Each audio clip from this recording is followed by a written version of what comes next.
Prologue. Deafening silence. John snapped awake, gasping like he'd been yanked from drowning. His body spasmed, nerves screaming. Pain split his skull. A shrill ringing stabbed his ears, like a grenade had gone off. The room was a decaying wreck. Wallpaper peeled in soggy strips, curling like burnt flesh. Mold splotched the ceiling in dark, creeping patches. He lay slumped on a couch. The stench of piss and rot thick in the air. His fingers brushed his forehead, sticky with crusted blood. The gash throbbed, hot and swollen. Blood. His? Someone else's. Where the hell? His voice scraped, throat raw and sour with bile. He forced himself upright, bones grinding, every move a battle. The house was a corpse. Broken windows letting in a chill, furniture toppled like scattered bones. Silence pressed down, heavy, unnatural. A memory slashed through the haze. Running. A lace slick with rain, pulse hammering. Footsteps pounded behind him, too fast, too heavy, not. Headlights cut the dark. An SUV skidded to a stop. A woman's sharp voice barked, "Get in! Now!" Her short-cropped hair caught the streetlight, her eyes fierce under a faded cap. Head stumbled into the back seat, heart racing, thinking they were his lifeline. But her hands gripped the wheel too tight, her voice clipped with urgency. Something was off. Then, crunch. Metal screamed, glass shattered. Blackness swallowed him. John staggered to his feet, clutching a splintered countertop in the kitchen. A warped mirror showed the damage. A jagged gash across his forehead, purple and pulsing, blood dried in streaks. His watch blinked. 22 hours gone. A full day lost. Fuck, he muttered, voice shaking. Thud. He froze. Footsteps, slow and wet, dragged somewhere inside. Dread coiled in his chest, squeezing tight. He crept to a window, peeling back grimy blinds. Dusk bled orange and gray across the sky. Outside, shapes lurched, shamblers moving with jerky, unnatural steps. One turned, its milky eye glinting toward the house. John's breath caught. No help out there, no safety. He edged to the front door, boots crunching glass, and pushed it open. Cold air hit him, thick with decay. The SUV sat in the driveway, wrecked. Front end smashed into a tree, windshield cracked like a spider's web. The back door gaped open, seats soaked red. Blood trailed from the car to the porch, smeared handprints clawing the siding. They'd crashed. The woman with the cap, her sharp voice, had they saved him or led him to this? A rustle snapped his focus. From the tree line, a shape staggered. Tall, skeletal, draped in torn rags. Blackened flesh clung to bones, one eye gone, the other clouded white. Its half-missing jaw twitched, grinning through exposed teeth. It snarled, a wet, guttural rasp, and lurched toward him. John's heart slammed against his ribs. He bolted. The thing let out a sound, half moan, half shriek, and followed, dragging one leg, arms twitching with broken intent. He dove behind the SUV, chest heaving, mind racing. Inside the house, more footsteps, slow, uneven. Fuck, John breathes, backing up into the house. He's not ready for this. Not ready for whatever this is. Before he can process it further, the thing lurches forward. A guttural, wet growl spills from its throat, and John reacts instinctively. He shoves the door shut, the loud bang of it resounding in his ears. His mind races. Panic is setting in, but he fights it down. He has to think. He needs to move. Inside, everything is a blur, his hands desperate, shaking as they search through the drawers. No keys, nothing, just old receipts and rusted knives. He's starting to feel the panic rise again when his eyes land on a jacket hanging on a chair. The cold metal in the pocket makes his pulse quicken. The keys. He snatches them up without hesitation, clenching them tight in his palm. There's no time to waste. The sound outside grows louder. The thing is getting close. John grabs a wrench from beneath the sink, its cold weight reassuring in his hands. He steps back toward the door, peeking through the peephole. The creature is still there, its head jerking unnaturally to the side, as if it's sniffing the air. His breath catches in his throat. Now or never. He opens the door slowly, every creak of the old wood like a scream in the quiet night. The creature's eyes snap to his. John swings the wrench. The wrench connects with a sickening crack. John's whole body trembles from the force of the blow, but the creature doesn't go down, not immediately. It stumbles backward, but there's no sign of it stopping. John doesn't wait for another attack. He bolts toward the SUV, his legs burning with effort, his heart pounding in his ears. He tries the door. Locked. Panic threatens to consume him, but he swallows it down. Focus. He looks around for a moment, then sprints back into the house. The creature screeches, an unnerving, bone-chilling sound that sends a shiver down his spine. His hands tremble as he grabs the wrench and swings again. This time, it connects with the creature's skull with a horrifying crunch, the rotten bone cracking beneath the weight of his blow. Blackish red goo splatters across the porch, the sickening sound of brain matter splashing against the wood. The thing collapses. But John doesn't have time to think about that. He's already sprinting toward the SUV again, the keys in hand, fingers fumbling as he unlocks the door. The engine starts with a roar that feels deafening in the silence of the dead world around him. John slams the car into drive, the tires screeching against the asphalt as he speeds away from the house. But even as he drives, his eyes stay glued to the rearview mirror. He can't shake the image of the creature, how it kept getting back up, how it didn't die when it should have. And what the hell does that mean? John's grip tightened on the wheel, knuckles pale against the dark interior. The night pressed in around him, heavy and suffocating. His eyes stayed fixed on the road, but his thoughts spiraled. The broadcast, the infection, those ... things. Then a memory cut through the noise. His home, Claire, Lila. He had to get back to them. Part 2. The dead eats the night the drive stretched endlessly. When he finally turned onto his street, dread crawled up his spine. The front window was shattered. Glass glittered on the porch like frost. He slammed the brakes and ran. Inside was a hollow shell. Looters had stripped everything. His voice caught in his throat as he stepped through the ruins, calling their names. But only silence answered. In the closet, buried beneath a broken beam, he found it, his old gun case. Most of it was empty, but inside, untouched, was his Glock G43 pistol. And beside it, a photo. Claire and Lila, laughing, mid-spin at the park, the edges of the photo curled and worn with time. His breath caught. His hands trembled. He loaded the mag, racked the slide. Grief turned to fire. If they were out there, he'd find them. If not, he'd burn the world down trying. He got back in the car and drove into the dark, chasing hope on the edge of ruin. His thoughts are interrupted by static on the radio, and then a voice. A cold mechanical voice that repeats a warning. Emergency alert system. Attention. This is not a test. A viral outbreak has begun. It is highly contagious and extremely lethal. Avoid all contact with infected individuals. Lock yourself inside. Do not attempt to rescue family or loved ones. The words settle over him like a thick fog. This isn't some isolated incident. The whole world is crumbling. He spots the wreckage ahead. Twisted metal, smoking vehicles. He slows, cautiously maneuvering past the wreck, and spots a figure slumped in the front seat of a car. John hesitates for only a moment before he pulls to a stop, his body tense with anticipation. This is what he's been taught his whole life. The urgency to help without hesitation. He gets out and approaches the car. The man inside stirs, groaning, and John's eyes widen as he sees the blood dripping from the man's mouth.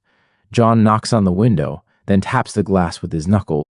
The man jerks awake, his eyes bloodshot and wide, a scream escaping his throat as he tries to sit up, only to collapse back against the seat.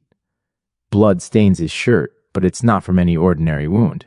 John can see the dark veins creeping down from the gash on his arm. "Argh, fucking bit me," the man rasps, his voice weak. "Fucking homeless guy, ... see aim out of nowhere." John's heart sinks, but his instincts kick in. "Eddie," the man says faintly.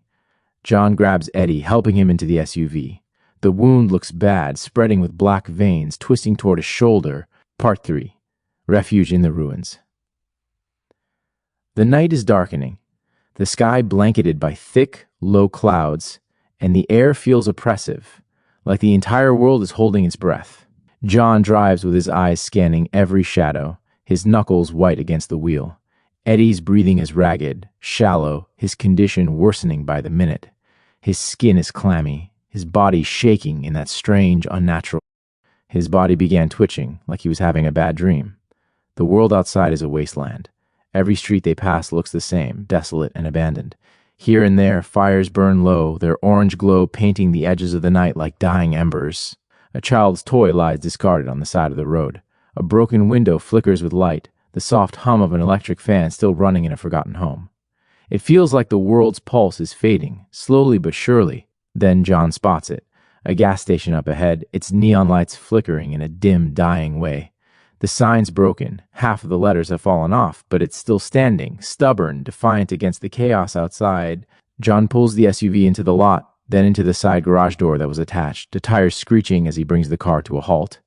He doesn't wait to see if Hess followed. Hess too far gone in his desperation to save Eddie. He's running on fumes, his last shred of hope clinging to the idea of getting the man to safety. Wait here, I'll find help, John said. John slides out of the SUV, the cold air cutting into his skin. The gas station is eerily silent, the shelves inside long stripped bare, the aisles filled with dust and disarray. The familiar, comforting hum of the cash registers is gone, replaced by the oppressive quiet. Inside, John starts checking the aisles, each movement heavy with the knowledge that danger is always a breath away. The place feels like a tomb. Then, the door swings open with a creak that sends a chill down John's spine. A figure steps in, silhouetted by the dim glow of the station lights. John's hand automatically reaches for the wrench, his muscles tensing. "Who the hell are you?" a voice calls, sharp and demanding, and the barrel of a shotgun points directly at John's face. John's hand stays on the wrench, but he doesn't make a move. "I'm not here to fight," John says, his voice hoarse. "I'm just looking for help." The figure relaxes, lowering the gun, revealing a grizzled man with a beard and tired, but intense-looking glare. Behind him, two women and a younger man stand, watching John warily. "Hannah," the man says, motioning to one of the women. "Check him." Hannah, a tall woman with short-cropped hair, steps forward, her eyes narrowing as she studies John. There's a sense of recognition that flickers in her eyes, like she's seen this madness before. John can't tell if she's afraid of him or the world around them. "It's him," she says. "The guy we picked up." John's heart skips a beat. It's the same woman who had helped him, who had dragged him from the wreck before, the one who'd gotten him out of the alley. "I thought you were dead. You were barely alive when we dragged you into that house. Then we got ambushed by 3 of those things. We had to run on foot. We couldn't take you with us," she mutters. John forces a tight smile despite the tension. "Guess I'm just lucky. Thanks for that." The group introduces themselves. There's Wes, the younger man who keeps his distance, looking over his shoulder like he expects something to come crashing through the walls. Then there's Gavin, the one with the shotgun, who looks like a man who's seen too much for too long. Addie is quieter, almost ghost-like, her pale skin blending with the shadows. They all look tired, broken by the world, like John. They take him in, offering him food and water. John's stomach growls at the sight of the food, but he knows better than to get too comfortable. This world doesn't reward comfort. The virus is out there, lurking, waiting. It's only a matter of time before they have to run again. Part 3. Flickers of the old world. 15 minutes had passed. John quickly finishes eating a quick snack, chugging a bottle of water, sifting through any first aid items to help Eddie, still sitting in the SUV inside the garage, resting, or so he thought. Across from him, Addie crouched beside a low-burning fire, carefully tearing a sheet into strips for bandages. Her fingers worked with quiet focus, but her eyes kept drifting, to the door, to the dark corners, to nothing in particular, like she was listening for something that never came. "You've done this before," John said. Addie didn't look up. "I was a teacher, not a nurse. Still, you hold it together better than most." She gave a dry laugh. "Yeah, well, when the outbreak hit, I was in the classroom, had 27 kids to protect and no clue what was going on." Her hands paused. "We locked the doors, covered the windows. I told them it was a drill, but they knew." John didn't speak. He knew what it was to carry faces that never stopped staring back in the dark. "I lost them," she said, voice flat. "All of them. Some parents made it, busted in before things got bad, but most, I stayed with the last ones until..." She stopped herself. Let the silence fill in the rest. John looked down at the blade in his hands. "My wife, ... and daughter. I found their picture, ... back home. Thought I'd feel something. Relief. Closure. But it just ... made it real." Addie met his eyes, the firelight catching the sadness in both their faces. "You still carry them," she said. "So do you," John replied. She nodded. I think that's the only reason I'm still breathing. Not for me. For them. Because someone has to remember. They got me this necklace and locket as a gift, ... See Harriet everywhere, grasping to the gold locket with her fingers. John looked away, throat tight. Addie stood, dusted off her hands, and tossed another log on the fire. It hissed and popped, sending up a brief flare of light. "If it ever comes down to it," she said quietly, "I'm not afraid to go, but I won't let it be for nothing." John watched her silhouette against the flame and felt something shift in his chest. Respect, kinship, maybe even hope. He didn't know what the next day would bring, but if it was darkness, he knew she would meet it head on. Gavin, who had been silently watching from across the room, finally speaks. This virus ...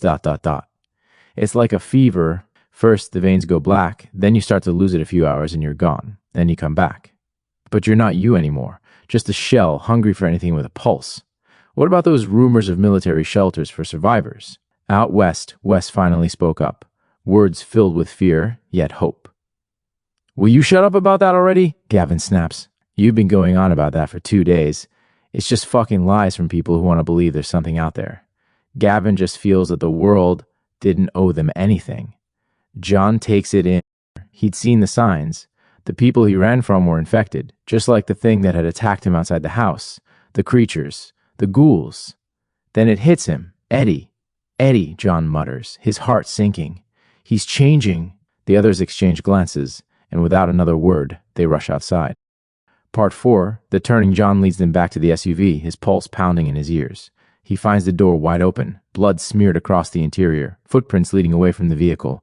His gut tightens with dread. Eddie! He calls, his voice cracking in the night. Eddie! There's rustling behind a dumpster nearby, then a low growl.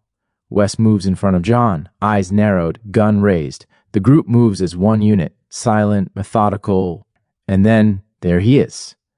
Eddie.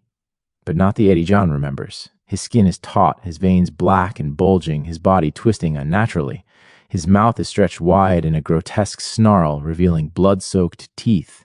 He moves with jerky, predatory grace no longer human. John's heart lurches as Eddie stares at him and Addie standing beside him, eyes wide and vacant. He doesn't hesitate.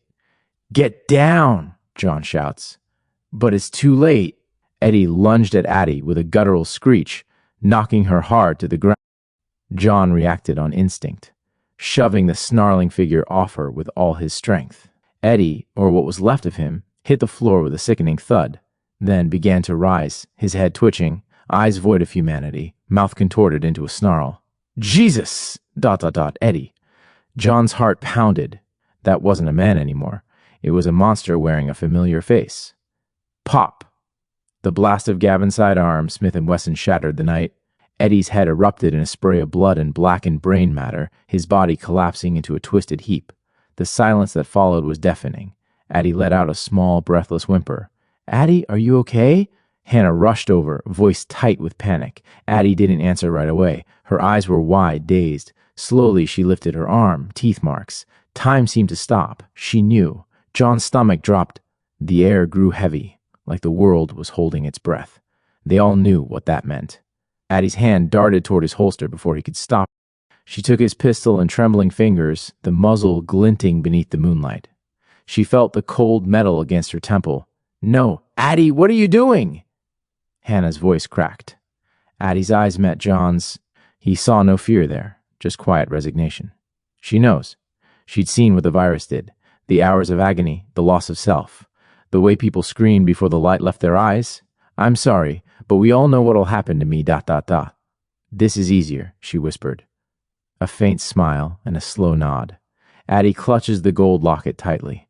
No, Addie, please. We'll find a way. Pop. The gunshot rang out, sharp and final. John flinched. Her body slumped to the pavement, blood pooling beneath her like ink spreading across a page. No one spoke. John stared at her lifeless form, pistol still clutched in her hand. The weight of what had just happened settled into his chest like concrete. First Eddie, now Addie. How many more? He clenched his jaw, fighting back the sting behind his eyes. The night grew cold. Part 5, 40, 2 days later, the clinic they've been hiding in smells of rubbing alcohol and death. Supplies are running low, the days blending together into a monotonous blur.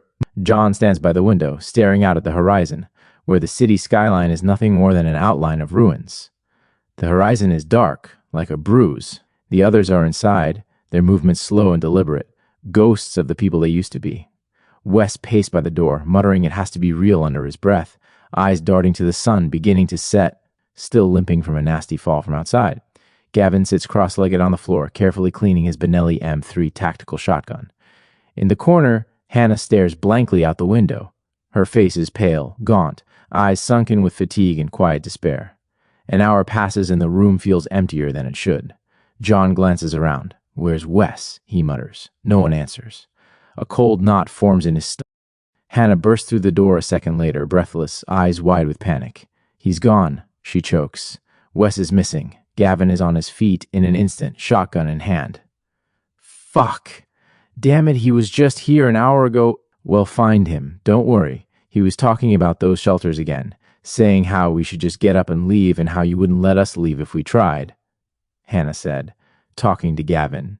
Fucker better not have tried to go without us, Gavin said under his breath. John nods, but his thoughts are already spiraling. The infection is closing in. Supplies are running low. Their safe house is barely holding together. They won't last here much longer. An hour passes. The sun sinks behind the skeletal remains of a shopping complex, casting long shadows across cracked concrete and rusting vehicles. John and Gavin step carefully through the debris-strewn lot behind the building, weapons raised, hearts hammering in sync. He wouldn't have gone far, Gavin mutters. Not in his condition. He shouldn't have been able to walk at all, John says grimly. Not with that leg. They move past an overturned truck, its frame scorched black, glass glittering like ice in the dirt. Spray painted on the side of the truck, crater hold equal to salvation. Ha! Another dead-end dream, Gavin muttered. Then they hear it, low, guttural breathing. Gavin raises a fist, signaling John to stop. From behind a shattered dumpster, something moves. A figure staggers into view, slouched posture, dried blood caked on the side of his face, one arm dragging uselessly. Wes, or what's left of him. His skin has gone sickly gray. His eyes, once familiar, are now milky and void. Lips peeled back to reveal blood-stained teeth. No, John breathes. God, no! Wes snarls and lunges. Gavin reacts first, the boom of the shotgun shattering the silence. The blast knocks Wes back, but he rises again, relentless. John steps forward, heartbreaking. With the fuck, Wes, you were supposed to stay with the crew. John fires his Glock G40. The shot drops him for good. Silence follows, thick and terrible. Gavin exhales slowly, lowering the shotgun. I told him not to go near that damned alley. Those fucking things were everywhere. John stares at what was once their friend, his stomach churning. We're out of time, he says quietly. It's spreading faster than we thought. Part 7, Hope Dies Last. The clinic was a blood-soaked shithole, reeking of rot and antiseptic. John sat on a battered gurney, clutching the radio, its static a mocking ghost. He twisted the dial, chasing a voice, anything. White noise. Fucking nothing. The radio hissed, and bits and pieces of voice came through. Safe, ... crater ... survive, before dissolving into static again. Piece of shit radio, as John smacks the side of it a few times. By the fire in an old tire rim, John and Gavin huddled the cold night, biting blood-crusted John's knuckles, glinting in the firelight. You ever think about before? He asked, voice raw. Gavin grunted, cleaning his shotgun. Gone. I'd be on Rainier, sun over pines. You, home, Claire with coffee, Lila begging for pancakes. A fucking dream. Gavin's eyes darkened. Brother, Caleb, loved those mountains. Fell 50 feet, rope snapped. My fault. Now this. He waved at the dark. Worlds laughing. John's throat tightened. You're still mean something. Gavin smirked. You dragging Eddie that SUV? Dumb like Caleb. Saving people. The radio sitting on the medicine cabinet crackled, then blared emergency alert system. Attention, all survivors. Military personnel and government authorities have set up safe zones on the west coast near Craterhold, providing food, shelter, medical aid, and protection. We will shoot flares each day at dusk and dawn. You are not alone. This message will be repeated every 4 hours. John froze, the words igniting the spark. We can't stay, he said, voice heavy. Hannah's voice cut in. Low. My uncle's got a cabin, west coast, 2 hours from Craterhold. Could have food, supplies, a few miles from city limits. Maybe it's still standing, west. Cabin, then Craterhold. There's nothing here, John said, with a glimpse of hope in his voice. Finally, John and Gavin exchanged a glance, a flicker of hope cutting through the gloom. A chance to get the fuck out of this death trap and head west. John's eyes hardened. Then we move at dawn. For Claire, Lila, Caleb, Addie, Wes. Gavin nodded. For them. Hannah nodded, face grim. Gavin slung his shotgun over his shoulder. Dawn broke, cold and gray. The clinic stank of blood. Floor sticky with the dead who didn't stay dead. John, Hannah, and Gavin stepped out. Packs light, beans, 9mm rounds, the radio. John's gore-crusted wrench hung heavy. Hannah's knife glinted, bloodied. Gavin's Benelli M3 was scarred to hell. The city was a slaughterhouse. Cars gutted, seats soaked with blood and shit. Infected snarled in the distance, wet howls clawing John's spine. Shambling bastards, black veins pulsing, eyes hungry. A snarl tore the air. A skeletal thing lurched from an alley, black veins throbbing, one eye white, jaw broken. Its stench gagged them. Fucking hell, Gavin growled. Shotgun up. John's heart slammed. End it. The thing charged. Gavin's shotgun blasted its chest to black. John's wrench split its skull, spraying foul blood. Hannah's knife finished it, neck twisting until it dropped. More snarls, too close. The city wanted their flesh. SUV, now! John barked. They sprinted to the battered vehicle, piling in. John slammed the gas, tires screeching through ruins, weaving past wrecked cars and shambling corpses clawing with broken hands. The road west was a bloodbath. Bodies torn, guts spilling, air thick with death. John's hands shook Claire and Lila's photo burning in his pocket, Addie's blood. Wes's snarl, Eddie's crushed skull haunted him. Cabin, then craterhold, John said, voice hard over the engine's roar. For them. Hannah's jaw clenched, knife dripping for Wes. For Addie. For her kids, Gavin racked a shell. For Caleb. Don't fuck it up, assholes. The SUV soared west, its engine hacking like a dying lung through the dawn's rotting haze. A rusted, half-hanging sign loomed by the highway, Craterhold 60 miles carved into bullet pop. John's grip on his pistol shook. Salvation or a fucked-up trap. Hope was a noose, tying tighter. Hannah's bloodied knife wavered, Gavin's shotgun sagged, both staring at the sign like it mocked their dead. They'd bleed for that place, chasing a ghost that might spit on their graves. The road ahead reeked of death, clawing at their last shred.